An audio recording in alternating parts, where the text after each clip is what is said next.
as we've been saying, not everything this week is about the firing of James Comey, although that's a huge story. In the last week or 10 days or so, our next guest will tell me the timing exactly.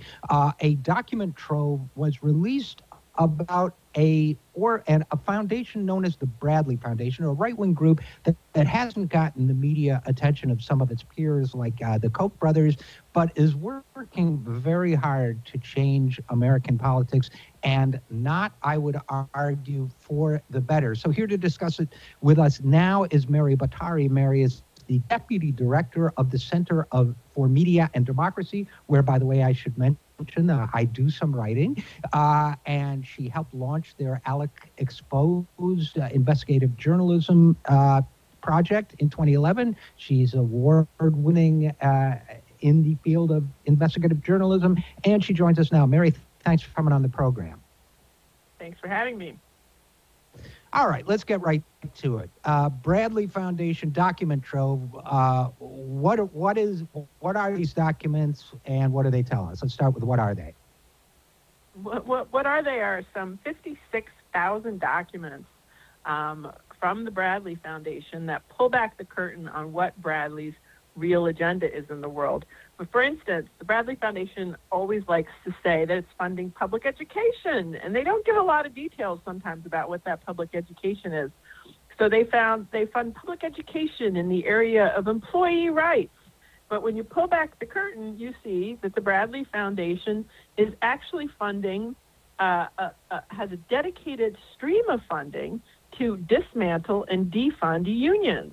And they talk about it in terms of defunding big labor because it's a pillar of the left. And why do they want to defund big labor? Well, of course they want to defund big labor because it operates sort of as the Democratic Party's boots on the ground. Labor unions have been essential to turning out the vote in national elections and local elections. And the Bradley Foundation documents show that behind the scenes they have a very bare-knuckled political agenda. So, in other words, this is a group that describes itself as conducting educational activities in the field of, things making our schools better or whatever it might be. But what they're really trying to do is break down unions to increase the political power of corporations and the right. That's the way I interpret what you just said. Is that fair? I think so, but they're really stacking the deck in favor of the Republican Party, and they are pulling the rug out from under the Democratic Party. Their goal is to build right-wing infrastructure nationwide, and they talk about it in those terms. We think this is really interesting. They use the word infrastructure over and over again, and when they talk about infrastructure, that has some components. One component is dynamic leadership. Another component is quality think tanks. Another one is investigative journalism and opposition research, and the legal component too, and not to mention receptive policymakers. And all these things are things that the Bradley Foundation invests in state by state by state by state. They fund a network of 66 or so think tanks called the State Policy Network, and these are the right-wing think tanks that are in every state pushing out these far-right ideas. Ideas on how to bust unions, ideas on how to suppress the vote, ideas on how to roll back renewable energy. They have no concern whatsoever about climate change.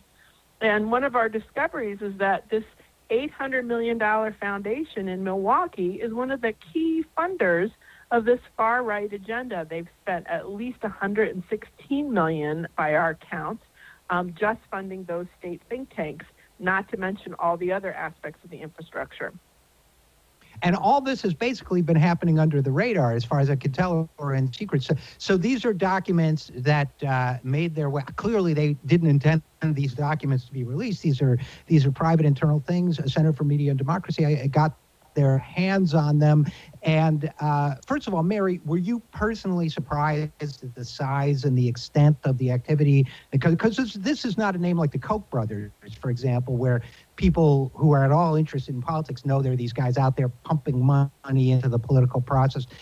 Were you personally surprised at all by the extent and depth of their operations on the right in this area?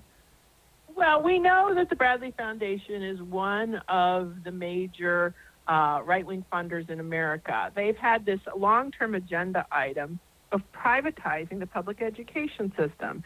So they are best known for promoting what's called school choice, but what really is taxpayer vouchers for private and religious schools. And they don't just want them for poor folks. They want them, they want vouchers across the board for everyone. And they've been a big promoter of that agenda. Now we see behind the scenes that they really want to kneecap teachers' unions, both to promote that agenda because public school teachers are very dubious of cash for kids privatization schemes. They just don't like the privatization of American schools. They think public education is a public trust. So they want to destroy the voice of organized teachers in America, and they're not that shy about how they talk about it. They talk about neutralizing teachers' unions. And they have a broad agenda, though. There's lots of information in here about funding climate change denial.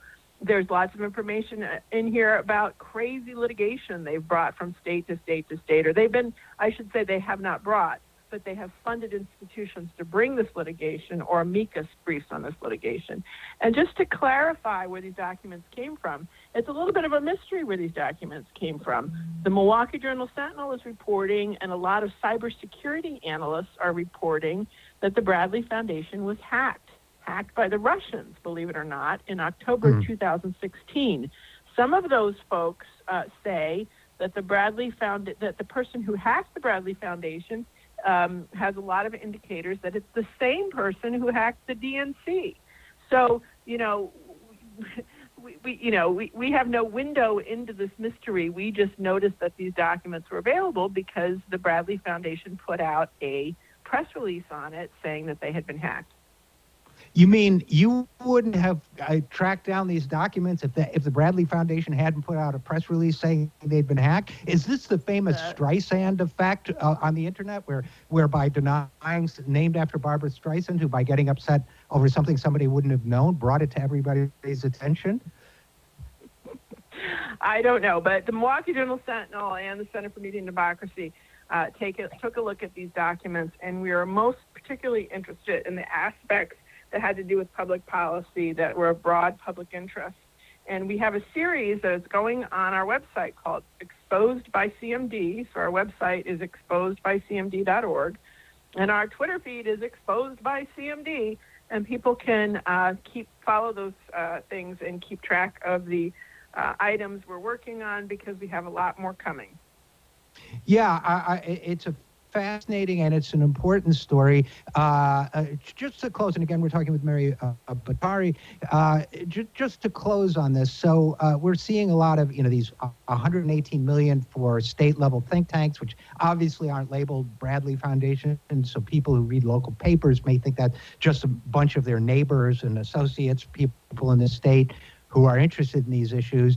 Are there any things people should be looking out for? Is this a name people should know the way they know the Koch brothers' name, for example?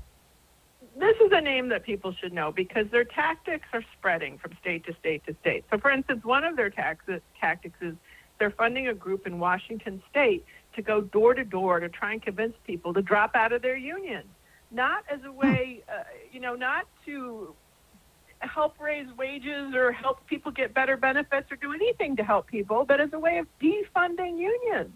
And so that's a tactic that's being spread from state to state. There's a lot of other material in here that will be of interest to a wide range of folks. One of the items is that they pay Richard Berman, who is a highly discredited PR guru, who does smear campaigns and disinformation websites and who's an expert in social media attack campaigns. They pay him to work on their enemies. And so, for instance, Berman has done a lot of work smearing teachers' unions. They also have an enemies list. The Bradley Foundation has its own enemies list that was published at the Milwaukee Journal-Sentinel. And I'm proud to say the Center for Media and Democracy is on it, along with a lot of other good activist groups in the United States. Yes, I've seen that enemies list. Is quite striking. And by the way, we should also mention that because I've written about it myself, and I plan to talk about it elsewhere in this show, but they've also gotten involved in in personal issues and marriage equality and so on, right? Yes, they have. And so we have more of that coming next week, and more about their lawsuits that they brought in states, and more about their anti-climate agenda. So it's an institution that impacts wide swaths of civil society. They are also a fund litigation against affirmative action in state after state after state. So it's something people really should tune into. And once again, before I let you go, Mary, where can people go to find out more about the Bradley Foundation, and for that matter, what you guys do? They could go to exposedbycmd.org and follow our Twitter feed at exposedbycmd or at Alec Exposed as well. It really is. This Bradley Foundation really is an amazing story that keeps on. More will be revealed, as you said. So Mary Bottari, Deputy Director of the Center for Media and Democracy, thanks for coming on the show and talking about it. Thanks for having me, Richard.